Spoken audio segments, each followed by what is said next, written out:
देखो सेल जो है एक ऐसा डिवाइस है, डेफिनेशन अगर बुक में देखोगे, जो कि अपने टर्मिनल के अक्रॉस कांस्टेंट पोटेंशियल डिफरेंस जो है मेंटेन कर, मतलब अ डिवाइस दैट मेंटेन्स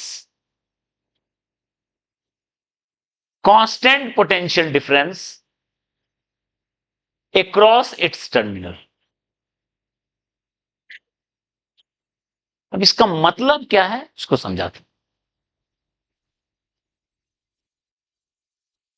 उससे पहले सेल का ये भी एक डेफिनेशन सुने होंगे, जो केमिकल एनर्जी को इलेक्ट्रिकल एनर्जी में कन्वर्ट करते, उसके अंदर केमिकल रिएक्शन है, वो इलेक्ट्रिक में कन्वर्ट किया, लेकिन वो रेस्ट्रिक्टेड डेफिनेशन है। वो गैल्वेनिक सेल है जिसमें ऐसा होता है, हजारों टाइप का सेल होता है, सब में अलग अलग मैकेनिज्म, ठीक है, इसलिए वो डेफिनेशन इनकम्प्लीट है।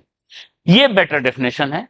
सेल जो है अपने क्रॉस कांस्टेंट पोटेंशियल डिफरेंस को मेंटेन करता है, ये वर्ड, इस वर्ड को समझो। सेल में जहां तक जानते हो एक हाई पोटेंशियल एंड होता है, एक लो पोटेंशियल एंड होता है, ठीक है। सेल अगर है, कोई एक सेल ले लेते हैं,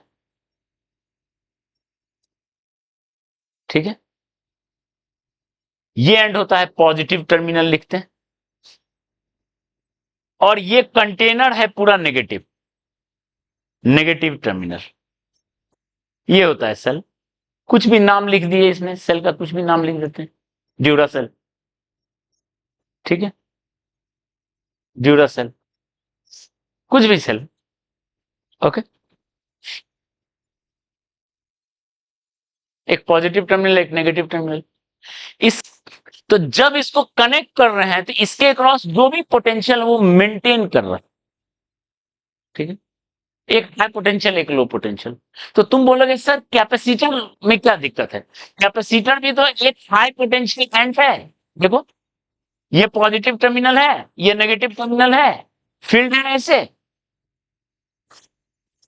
ये हाई पोटेंशियल एंड है, हाई पोटेंशियल एंड, और ये लो पोटेंशियल एंड।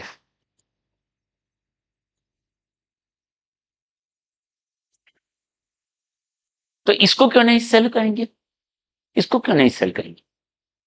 जबकि अगर आप सेल को मान लो, तो सेल को हम ऐसे रिप्रेजेंट कर रहे हैं, ये सेल का रिप्रेजेंटेशन है, ध्यान दो, ये सेल है,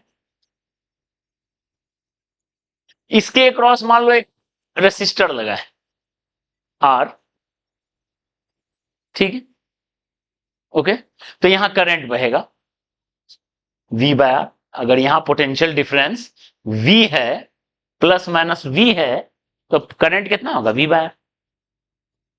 और अगर कोई कैपेसिटर है, यहां भी पोटेंशियल डिफरेंस V है अगर, और यहां एक रेसिस्टर लगा दो R, तो इसमें भी करंट होगा V बाय आर। तो फर्क क्या है? सेल और कैपेसिटर में फर्क क्या है? वहां भी हाई पोटेंशियल, वहां भी लो पोटेंशियल। मेंटेन वर्ड में फर्क, फर्क यही, मेंटेन करना पोटेंशियल डिफरेंस को। मतलब क्या है? देखो ये हाई पोटेंशियल एंड है, हाई एंड है, हाई पोटेंशियल एंड, और ये लो पोटेंशियल एंड, ठीक है। तो जो चार्ज निकलता है, पॉजिटिव चार्ज कहां से कहां फ्लो करता है, उसका नेचर क्या है? हाई पोटेंशियल से लो पोटेंशियल। तो करंट जो फ्लो हो रहा है, ठीक है, करंट जो फ्लो हो रहा है that is flow of positive charge. देखो करंट फ्लो हो रहा है, इसका मतलब हुआ it is flow of positive charges,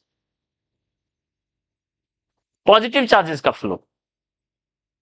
तो बताओ, तो ये हाई पोटेंशियल है, ये लो पोटेंशियल, तो इसका तो नेचर ही है हाई से लो जाना, इसका तो नेचर ही है हाई से लो जाना। तो बाहर में तो आउटसाइड जो है सेल के बाहर कोई दिक्कत ही नहीं है, वो तो अपने आप बह जाएगा, अपने आप फ्लो हो जाएगा, क्योंकि उसका नेचर है। कोई ब्लॉक को यहां से ड्रिप करते हैं तो वो अपने आप गिरेगा, तुमको गिराने की कोई जरूरत है, उसका नेचर है, ठीक है। तो outside cell Outside cell, positive charge flows according to its nature. According to its nature, अपने नेचर के हिसाब से भरा, इसमें सेल का कोई रोल नहीं है बाहर में, या यहां कैपेसिटर का कोई रोल नहीं है। रोल आता है जब सर्किट कंप्लीट होके यहां से घूम के यहां आया। ध्यान दो, अगर इसका नाम एक्स नाम दिए, इसका नाम वाई दिए, इसका नाम एक्स दिए, इसका नाम वाई दिए, एक्स से वाई जाने में कोई तकलीफ नहीं है, ये एक्स पॉइंट है, ये वाई पॉइंट। एक्स से वाई जाने में कोई तकलीफ नहीं है, वो उसका नेचर है। सवाल है सर्किट कंप्लीट करने के लिए फिर वाई से एक्स जाना पड़ेगा, पॉजिटिव चार्ज। करंट लगातार फ्लो हो रहा है, करंट लगातार फ्लो हो रहा है, कांस्टेंट करंट जा रहा है, कांस्टेंट करंट जा रहा है, ठीक है। सेल में यहां पे नहीं, इस पे भी आते हैं। सेल में कांस्टेंट करंट जा रहा है, मतलब जितना चार्ज ऐसे गया घूमकर फिर उतना ही चार्ज ऐसे गया, फिर उतना ही चार्ज ऐसे गया। मतलब सेल के अंदर ये लो एंड से हाई एंड जो है, ये सेल के अंदर, जबकि उसका नेचर नहीं है पॉजिटिव चार्ज का, लो पोटेंशियल से हाई पोटेंशियल, यहां सेल का काम है, सेल उसको खींच के लाता है यहां से यहां, लो पोटेंशियल से हाई पोटेंशियल, उसके नेचर के अगेंस्ट। जैसे एक ब्लॉक को तुमको ऊपर ले जाना है, तुमको काम करना पड़ेगा, वो अपने आप नहीं होगा, ठीक है। तो सेल जो है उस चार्ज को, पॉजिटिव चार्ज को लो पोटेंशियल से हाई पोटेंशियल खींचता है, और इसी को बोलते हैं मेंटेन करना, ठीक है। Due to internal mechanism of cell, internal mechanism of cell, it drags positive charge from low potential end to high potential end to maintain potential difference, to maintain potential difference across it, hence current is constant। Cell के cross जो अगर कोई resistor लगा देंगे तो current constant लिखते हैं ना। कांस्टेंट क्यों लिखते हैं? क्योंकि पोटेंशियल डिफरेंस कांस्टेंट है,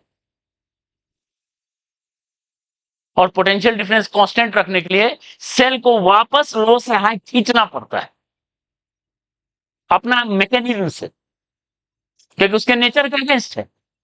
अब वो मैकेनिज्म कुछ भी हो सकता है। अगर वो गैल्वेनिक सेल है, जो कि हम लोग डे टू डे लाइफ में सेल देखते हैं, वहां केमिकल रिएक्शन से जाता है ऐसे, ठीक है। आगे पढ़ेंगे मोशनल ईएमएफ, मैग्नेटिज्म में, वहां मैग्नेटिक फोर्स से ले जाता है। पीजो इलेक्ट्रिक सेल होता है, मैकेनिकल प्रेशर से ले जाता है। तो कोई भी एक मैकेनिज्म से उसको उसके नेचर के अगेंस्ट अगर कोई ले जा रहा है, दैट इज सेल। उस पर ड्यूरा सेल लिखा हो कि निप्पो लिखा हो कि XYZ कुछ लिखा हो, मैकेनिज्म वही है बेसिक, ठीक है। तो ये कहानी है। कोई भी ऐसा सिस्टम अगर तुम डेवलप कर देते हो, मतलब एक सेल बना दिए तुम, ओके, क्लियर है। What about capacitor? तो यहां देखो, कैपेसिटर में यहां से यहां तो गया, यहां से यहां गया, पर यहां से यहां जाने का कोई सिस्टम ही नहीं है। तो कोई सिस्टम नहीं है तो क्या होगा? ये चार्ज क्या होगा? ये Q और माइनस Q जो है, इस केस में, in case of capacitor, in case of capacitor, in absence of mechanism, absence of such mechanism, वैसा मैकेनिज्म है ही नहीं, इसलिए इसको सेल नहीं बोलेंगे, ठीक है। ये चार्ज यहां से निकला और यहां जाके खत्म हो गया, निकला खत्म हो गया, मतलब क्या हो रहा है? चार्ज घट रहा है, डिक्रीजेज एज टाइम पासेस।